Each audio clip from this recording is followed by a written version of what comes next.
नमस्कार, आदित्य पांडे नाम है मेरा और आप यूपी फर्स्ट देख रहे हैं।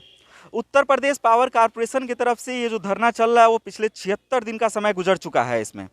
आज गांधी जयंती है और गांधी जी शांति से किसी मामले को खत्म करने में अपनी दिलचस्पी रखते थे, जिसको ध्यान में रखते हुए आज Uttar Pradesh power limited corporation के जो कर्मचारी रह चुके हैं वो लोग यहाँ पे मौन धारण करते हुए धरना दे रहे हैं। लेकिन इनके एक साथी हम लोग यानी मीडिया से बात करने के लिए यहाँ पे कुछ बोलेंगे, उनसे ये जानने की पूरी कोशिश करेंगे कि पूरा मामला क्या है।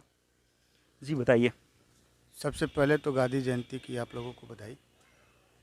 और मैं इस मौन का जो विशेष कार्यक्रम रखा गया है पूज्य गांधी जी के जन्म दिवस के अवसर पर, आज उनकी जयंती है, उनको नमन करते हुए उनको अपनी श्रद्धांजलि देने का काम हम कर रहे हैं मौन धारण करके। और सरकार से ये गुजारिश करना चाह रहे हैं कि 76 दिनों से जो है हम लगातार अपनी आवाज़ बुलंद करके और आप तक अपनी बात नहीं पहुंचा पाए, आज मौन धारण किए हैं क्योंकि गांधी जी के आदर्शों पर चलने वाले हम लोग हैं। कभी लोकतांत्रिक तरीके से 76 दिनों को हम लोगों ने आज 76वें दिन में प्रवेश कर चुके हैं और कभी अलोकतांत्रिक नहीं हुए, कभी असंवैधानिक नहीं हुए, कभी अराजक नहीं हुए।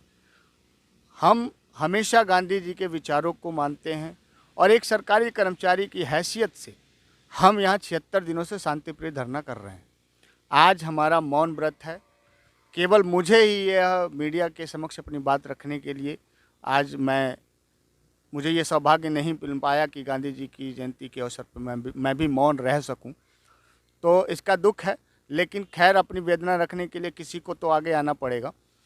तो मैं सिर्फ इतना जो कहना चाहता हूं कि आज 76 दिनों से बड़े दुख के साथ आपको कह रहा हूं कि 76 दिनों से हम लोगों को यहाँ बैठे हुए हो गए, लेकिन कभी कोई सरकार की तरफ से कोई प्रतिनिधि, कोई नुमाइंदा हमारी सुध लेने नहीं आया कि हमारी वास्तव में पीड़ा क्या है, कि हमारी समस्या क्या है। ये लोकतांत्रिक देश है, ये लोकतांत्रिक प्रदेश है, ये राम राज्य की परिकल्पना के साथ यहाँ जो है माननीय योगी आदित्यनाथ जी जो हैं वो सरकार चला रहे हैं। तो हमारे साथ इस प्रकार की बेरुखी क्यों?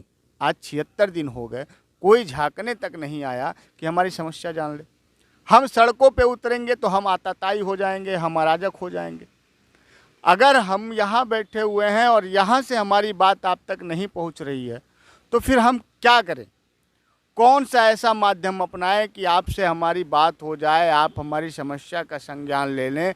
आवेदन करके हम थक गए, जनता दरबार में जाकर हम थक गए, सड़कों पर उतर के हम थक गए, यहाँ शांतिप्रिय तरीके से 76 दिनों से धरना करते हुए हम थक रहे हैं। तो आखिर में कब तक हमारे धैर्य की परीक्षा ली जाएगी? आज गांधी जी की जयंती है। मैं बहुत विनम्रता के साथ मैं उत्तर प्रदेश सरकार के राजनीति के राम कहे जाने वाले यशस्वी मुख्यमंत्री श्री योगी आदित्यनाथ जी से निवेदन करना चाहता हूं कि हमारी वेदना का संज्ञान लें, हमारी पीड़ा का संज्ञान लें। और अगर आपको ज़रूरत है, आवश्यकता है हमारे प्रकरण की, तो जांच करवा लीजिए, हमारे प्रपत्रों की जांच करवा लीजिए, हमारी भर्ती प्रक्रिया की जांच करवा लीजिए। अगर कहीं हम दोषी पाए जाते हैं तो बेशक हमारे साथ जो व्यवहार आपको करना है वो करें।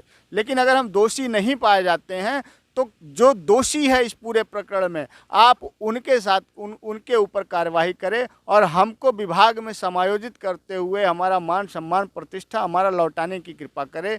विभाग के उसी पद पर, TG2 के पद पर, और ऐसी अपेक्षा माननीय सुप्रीम कोर्ट ने भी अपने आदेश में कहा है। तो कहीं कोई दिक्कत नहीं आनी है, सिर्फ और सिर्फ आदेश निर्गत करने हैं कि हाँ, आपकी 3 साल की विभागीय सेवा और प्रथम वरीयता सूची में आपका होना एक कारक है। उस कारक को माननीय सुप्रीम कोर्ट के आदेशों के अनुपालन में जो है आपको जो है पुनः सेवा में बहाल किया जाता है। इतनी छोटी सी काम करना है, लेकिन कॉरपोरेशन के गैर जिम्मेदार अधिकारी जो है तनिक भी जो है यह हिम्मत नहीं जुटा पा रहे हैं कि हम इनका समायोजन कर पाए।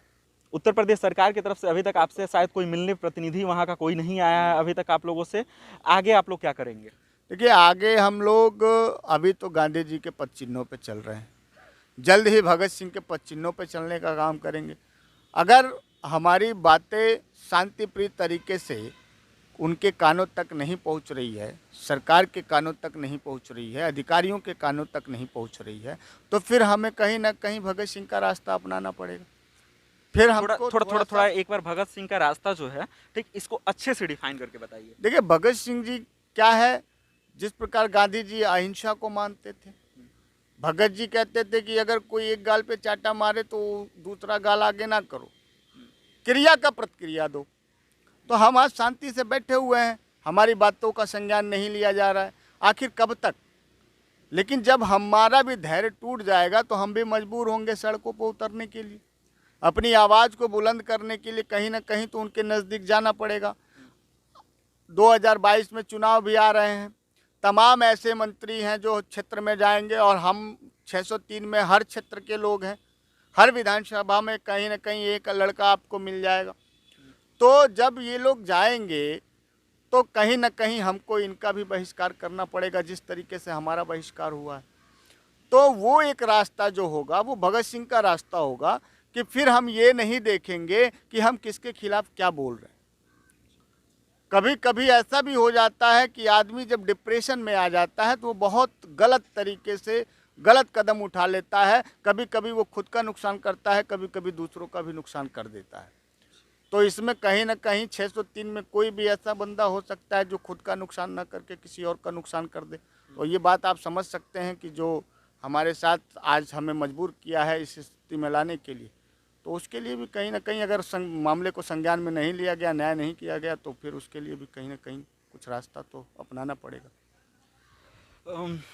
बाकी आपको बता दें कि ये लोग अभी तक गांधी जी के राहों पे चल रहे हैं और इनका ये कहना है कि अगर इनकी बातों को नहीं सुना जाता है तो ये भगत सिंह का रास्ता भी अपना सकते हैं, यानी ये अहिंसा से हिंसा के तरफ भी बढ़ सकते हैं।